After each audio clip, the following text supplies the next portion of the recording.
ഇന്ന് രാവിലെ എഴുന്നേറ്റപ്പോഴാണ് ഞാൻ അറിയുന്നത് വർക്കിൻ്റെ ടൈമൊക്കെ മാറിയിട്ടുണ്ടെന്നുള്ള കാര്യം. എനിവേ 1 അവർ നേരത്തെ എഴുന്നേറ്റതിൽ ഞാനിപ്പോൾ ഖേദിക്കുന്നു. UAE നോമ്പ് സ്റ്റാർട്ടായി കഴിഞ്ഞാൽ 8 അവർ ഷിഫ്റ്റ് എന്നുള്ളത് 6 അവേഴ്സ് ആക്കി മാറും. അപ്പം എനിക്കും 11 to 5 ആണ് ഷിഫ്റ്റ് വരുന്നത്. ഇന്നെല്ലാം വളരെ നേരത്തെ ആയിരുന്നു. അതുകൊണ്ട് സ്ലോ മോഷനിൽ എല്ലാ കാര്യങ്ങളും ചെയ്തതേ ഉള്ളൂ.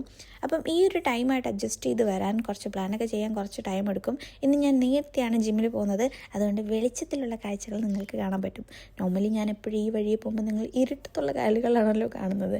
ഇന്ന് വെളിച്ചത്തിൽ കണ്ടോളൂ. ഞാൻ കുറച്ച് സൂം ചെയ്തും സൂം ഔട്ടും കറക്കി തിരിക്കൊക്കെ വീഡിയോ എടുക്കുന്നുണ്ട്. എന്തിനാണെന്ന് ചോദിച്ചാൽ എനിക്കറിയില്ല. കുറച്ച് ഭംഗിയിൽ കിടന്നോട്ടെ എന്ന് കരുതി.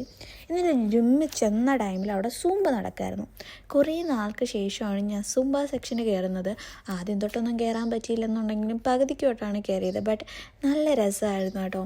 സൂമ്പ എനിക്ക് ഭയങ്കര ഇഷ്ടമാണ്. ബിക്കോസ് ഡാൻസ് ചെയ്യുമ്പോൾ എന്തെന്നില്ലാത്തൊരു ഹാപ്പിനെസ്സാണ് എനിക്ക് കിട്ടുന്നത്. പണ്ടേ എനിക്ക് ഡാൻസിനോട് വല്ലാത്തൊരു തരം ഇഷ്ടമാണ്.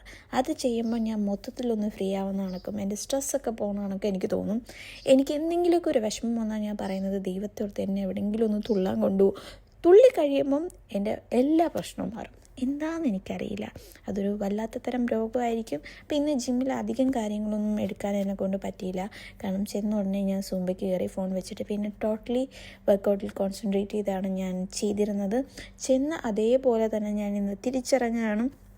കുറച്ചധികം ടയേർഡായിട്ടുണ്ടോ എന്ന് ചോദിച്ചാൽ ഇല്ല, കുഴപ്പമില്ല. എനിക്ക് അഡ്ജസ്റ്റ് ചെയ്യാൻ പറ്റുന്ന കാര്യങ്ങളേ ഉള്ളൂ. ഇനിയിപ്പോൾ നാളെ രാവിലെ എഴുന്നേൽക്കുമ്പോൾ അറിയാം എത്രത്തോളം വർക്കൗട്ട് എന്നെ ഇമ്പാക്റ്റ് ചെയ്തിട്ടുണ്ടെന്നുള്ളത്. കാരണം ശരീരം വേദനയും കാര്യങ്ങളൊക്കെ.